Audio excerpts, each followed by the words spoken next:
అందరికీ నమస్కారాలు. నిన్న జరిగిన విషయం గురించి మీ అందరికీ విన్నవించుకోవాలని వచ్చాను.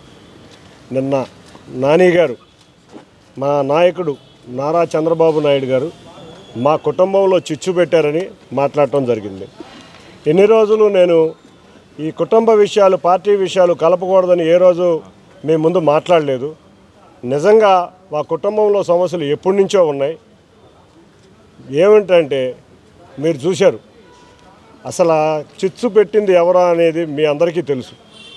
నా భార్య మీద ఒక స్టిక్కర్ గురించి ఒక దొంగ కేసు పెట్టింది మీరు. అంతేకాకుండా నా కుమారుడిని కూడా గ్రీన్ కార్డు రానివ్వనని చెడగొడతానని పలు బంధుమిత్రుల దగ్గర వ్యాఖ్యానించింది మీరు. అంతేకాకుండా కుటుంబంలో అందరినీ రకరకాలుగా వ్యాఖ్యానించారు. కానీ ఏ రోజు కుటుంబంలో ఉన్న బాధ్యతలను ప్రజల ముందుకు తీసుకురాకూడదనే బాధ్యతతో నేను ఇంతవరకు వచ్చాను. ఇవాళ చంద్రబాబు నాయుడు గారు మీకు మేము మా కుటుంబ సభ్యులందరూ తరపున మేము సారీ చెప్తున్నాం. ఎందుకంటే నిజంగా మా ఇబ్బందులని తీసుకొచ్చి మీరు పెట్టారని ఆయన వ్యాఖ్యానించడం చాలా దురదృష్టకరం. అంతేకాకుండా ఆయన ఒక విషయం చెప్పారు, నారా లోకేష్ గారి స్థాయి ఏంటని. ఒక్కటి గుర్తుంచుకో నాని గారు, ఆయన ఒక మాజీ ముఖ్యమంత్రి మనవడు, ఒక ముఖ్యమంత్రి తనయుడు. అంతేకాకుండా ఆయన యువగళం పాదయాత్ర మొదలైతే లక్షలాది మంది తెలుగుదేశం అభిమానులు, కార్యకర్తలు, ప్రజలు ఆయన వెన్నంటి నడిచి ఆయన యొక్క నాయకత్వ పటిమేంటో తెలిపారు. మన కుటుంబం స్థాయి ఆ కుటుంబాలని విమర్శించే స్థాయి కాదు, మనం ఆయన్ని విమర్శించే స్థాయిలో మనం లేవు. ఇవాళ విజయవాడ నగరంలో ఒక హెచ్సిఎల్ వచ్చింది, లేకపోతే రకరకాల సాఫ్ట్వేర్ సంస్థలు వచ్చినాయి అంటే ఆ లోకేష్ గారి హయాంలోనే వచ్చినాయి. మీరు ప్రతిదాకా ఒకటే చెప్తారు, నేను చాలా స్ట్రైట్గా ఉంటాను, నా స్థాయి రతన్ టాటా స్థాయి అంతేకాకుండా మోడీ స్థాయి అంటున్నారు. మన స్థాయి నిర్ణయించాల్సింది ప్రజలు, పార్టీ కార్యకర్తలు. అంతేగాని మనం ఎప్పటికప్పుడు డబ్బా కొట్టుకోకూడదు, నా స్థాయి అది ఇదని. మీ స్థాయి మీరు తెలుసుకోండి. ఇక లాస్ట్గా చివరిగా నేను చెప్పదలిసింది ఏంటంటే, ఇవాళ ఆంధ్రప్రదేశ్ ప్రజలందరూ అమరావతి ఎప్పుడు రాజధాని వస్తుందా, చంద్రబాబు నాయుడు గారు ఎప్పుడు వస్తారా, అమరావతి రాజధాని చూసుకుందామని, ముఖ్యంగా విజయవాడ ఎన్టీఆర్ జిల్లా ప్రజలందరూ ఎప్పుడెప్పుడు అమరావతిని చూసుకుందామని కోరిక బలంగా నాటుకున్న వేళ మీరు అనేదేంటి, అమరావతి ఒక వేస్ట్ అన్నట్టు మాట్లాడారు. మీకు ఇంతకన్నా దౌర్భాగ్యం మీరే చెప్పారు చాలాసార్లు. జగన్ ఒక అవినీతిపరుడు, అమరావతిని 3 రాజధానులని అమరావతిని చెడగొడుతున్నారు, ఇట్లా రకరకాల వ్యాఖ్యలు చేసిన మీరే ఇవాళ వచ్చి అమరావతిని ఇక్కడ వేస్ట్ 3 రాజధానులే ముద్దని మీరు జగన్ని కౌగులించుకుంటే ఇంతకన్నా దౌర్భాగ్యం ఇంతకన్నా లేదని నేను అందరికీ సర్వనేయంగా చెబుతూ, ఇటువంటి మా కుటుంబంలో జరిగిన విషయాలన్నీ అవి మా వ్యక్తిగతం, పార్టీకి ఎటువంటి సంబంధం లేదు. పార్టీ రాకముందు నుంచి ఈ విషయాలు జరుగుతూనే ఉన్నాయి.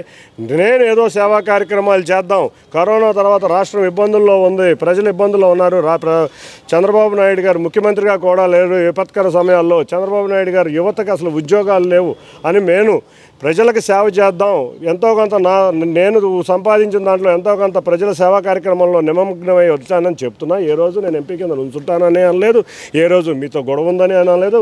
మీరు పలుమార్లు మీడియాల్లో నన్ను చులకనగా మాట్లాడినా కూడా కుటుంబ బాధ్యత కింద నేను ఎక్కడా కూడా విస్మరించకుండా నేను అనేది ఇంతవరకు చెప్పలేదు. కానీ మా ప్రజలు కానీ మా కార్యకర్తలు కానీ ఇవాళ మా తెలుగుదేశం కుటుంబం కానీ మీరు చంద్రబాబు నాయుడు గారిని, లేకపోతే తెలుగుదేశం పార్టీని, లేకపోతే తెలుగుదేశం కార్యకర్తలు, తెలుగుదేశం సంస్థాగతంగా నిర్మించుకున్న పార్టీని మీరు విమర్శిస్తుంటే ఎవరు ఊరుకోరు.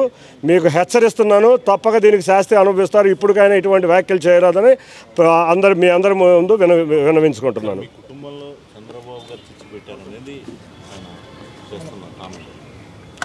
మాకు అదే చెప్తున్నాను, చంద్రబాబు నాయుడు గారు మా కుటుంబ గొడవలకి చంద్రబాబు నాయుడు గారికి ఎటువంటి సంబంధం లేదు. మాకు 1999 నుంచి మా కుటుంబంలో సమస్యలు ఉంటానే ఉన్నాయి, నిరంతరం ఉంటానే ఉన్నాయి. అవన్నీ ఎప్పటికప్పుడు సర్దుకుంటా మళ్ళీ నేను సర్దుకుంటా వస్తున్నాను. సర్దుకుంటా వచ్చినా కూడా ఆయన ఇంకా మారకుండా అట్లాగే ఉన్నారు. 2014 ఎలక్షన్లో కూడా దగ్గరుండి చేసి మళ్ళీ వెళ్ళిపోయాను. విజయవాడ నగర ప్రజలకే కాదు మీకు కూడా తెలుసు, నేను ఎప్పుడూ కూడా ఇక్కడెక్కడా కనపడలేదు. అంతేకాకుండా మీరు ఒకటి ఆలోచించండి, మీరందరూ జర్నలిస్ట్ సోదరులు, మిమ్మల్ని ఎంత హీనంగా మాట్లాడతారంటే ఆయన అంత హీనంగా మాట్లాడారు. ఈ మధ్య నందిగాంలో చూసాం, ఏ బిర్యానీ ప్యాకెట్లకి మీరు లొంగిపోతున్నారండి. ఆయన భాష తీరు, ప్రజల దగ్గర ఆయన మాట్లాడే భాష, ఆయన వ్యవహరించే తీరు, ఆయన అహంకారానికి ఇవన్నీ ఒక కారణాలు. చంద్రబాబు నాయుడు గారు, నేను సేవా కార్యక్రమాల్లోకి వచ్చినాక ఏ రోజు చంద్రబాబు నాయుడు గారు నన్ను కలవలేదు. ఏదో 2-3 సార్లు కలిసినా కూడా నా సేవా కార్యక్రమాల గురించి వివరించడమే జరిగింది. అంతేకాకుండా తను వెళ్ళిపోదామని గత 4 సంవత్సరాల నుంచి మొత్తం మీకే తెలుసు, అందరికీ తెలుసు, వైసీపీ నాయకులు అందరితోనూ కోవర్ట్గా చేస్తున్నారని ప్రజలందరూ అనుకుంటున్నారు. మీరు చెప్పిన విషయాలు కూడా నేను విన్నాను. కాబట్టి ఆ ప్లాన్లో భాగంగానే ఎలక్షన్లు వచ్చినాయి, ఇంకా పార్లమెంటు టైం కూడా అయిపోయింది. కాబట్టి ఆయన అనుకున్న ప్లాను జరుగుతుందేమోనని ప్రజలందరి అభిప్రాయం.